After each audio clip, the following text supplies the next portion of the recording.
What does it mean to reduce when you're a surrogate? Yeah, it's a matter of subtraction, but it's a lot more serious and much more complicated than simple arithmetic. Now, at its core, surrogacy is about achieving a pregnancy and carrying that pregnancy to full term. But like all pregnancies, a surrogacy pregnancy comes with considerable medical risk. The most feared risk, of course, is losing the baby or losing the surrogate. The complication when it comes to surrogacy is that there is a sort of duality when it comes to the decision-making process. Stick around and I'll explain.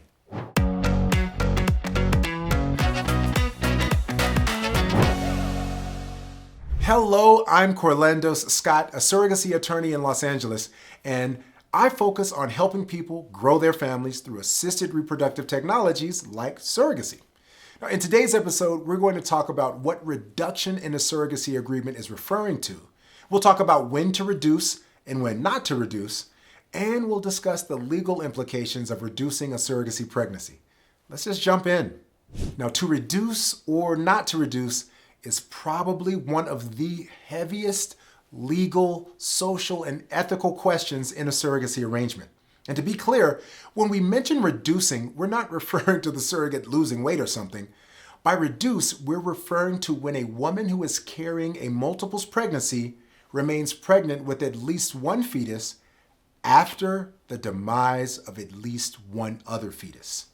Now, although the term is often used interchangeably with termination and abortion, reduction is distinct from termination or abortion because those terms usually refer to ending an entire pregnancy in its entirety, whereas a pregnant woman is still pregnant after reduction, although she's pregnant with at least one less fetus.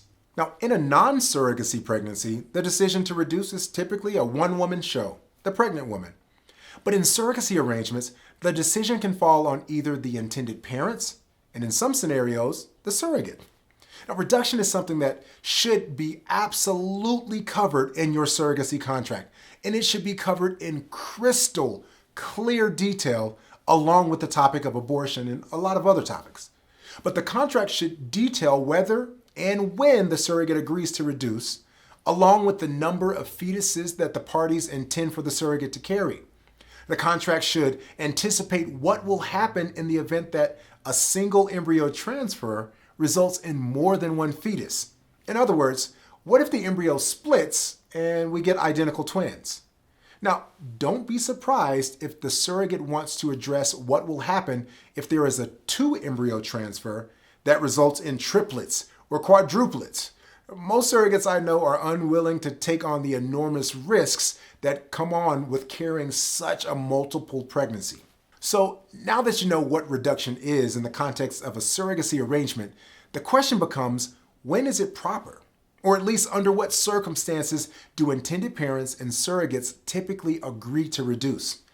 Well, it should come as no surprise that the main reason to reduce is for medical safety.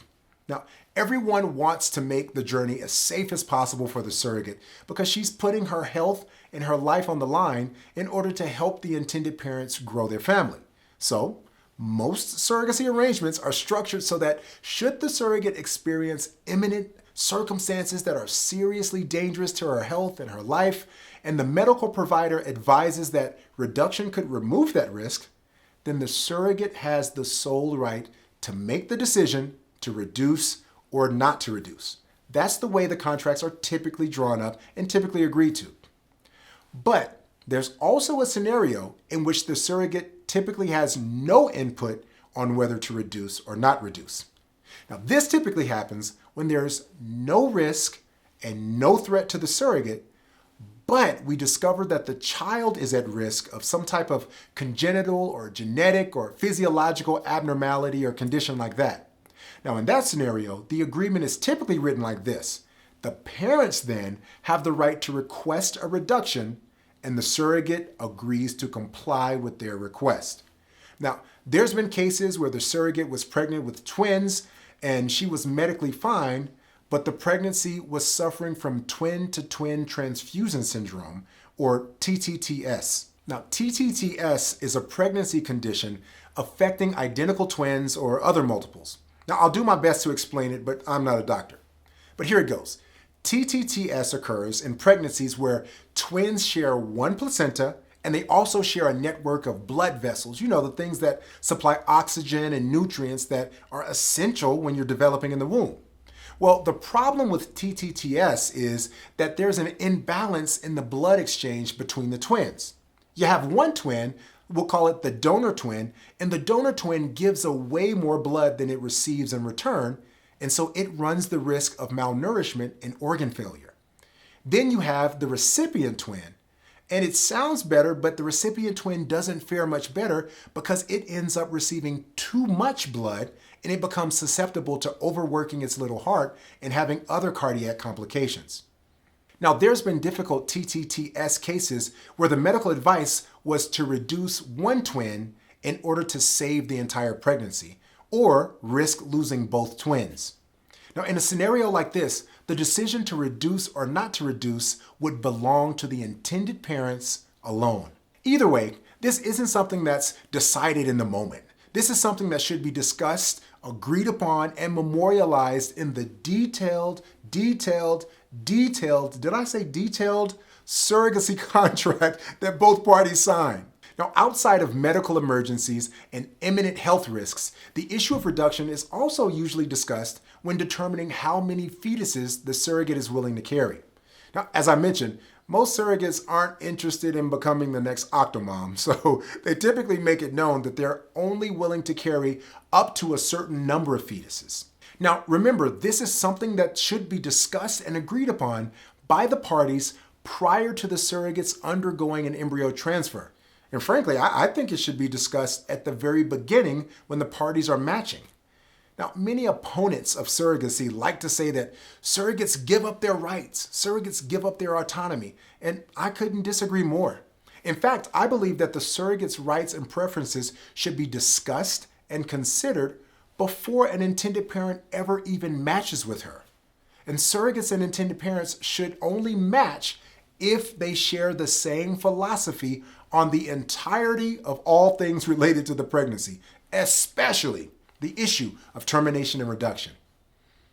Now, I want to bring up a few legal considerations, but before I do, if you haven't already subscribed, go ahead and hit that subscribe button and tell YouTube you like this video by clicking that little thumbs up. That way, YouTube will share the information with more people. Okay, let's talk legal stuff. So what happens when the parties disagree? Well, I can't say that has never happened, but there is one thing that lessens the impact of a disagreement: a well-written contract. I know I sound like a broken record, but I can't say it enough. When you're working with your attorney to draft your contract, make sure that you think through all of the possible scenarios that could play out. That way, if one of the parties behaves in a way that's contrary to the terms of the contract, then the non-breaching party has the right to be made whole at least. We also can't mention legal stuff without recognizing that each state has its own laws, of course. And the law for abortion or reduction in one state could be totally different than the state next to it. Take, for instance, Texas. At the time I'm recording this, Texas has just passed what is called a heartbeat bill, which effectively bans abortion procedures as early as 6 weeks into a pregnancy. So, if you live in Texas, it may not matter what your surrogacy contract says because you can't demand terms in a contract if that contract violates the law. So, state law would trump the language in your surrogacy contract. Listen, I know it's a lot to consider, and that's why you should make sure that you have a team of competent professionals around you to help you think through and prepare for any of these issues. Now, if you're looking for a jumpstart on your surrogacy journey, I have something for you. It's a free gift. I call it my formula for surrogacy success, and I base it on my 3T surrogacy methodology. And my 3Ts are the 3 things you must have in place in order to have a successful surrogacy journey. So if you want that, just click the link below and get access to it and start your surrogacy journey the right way.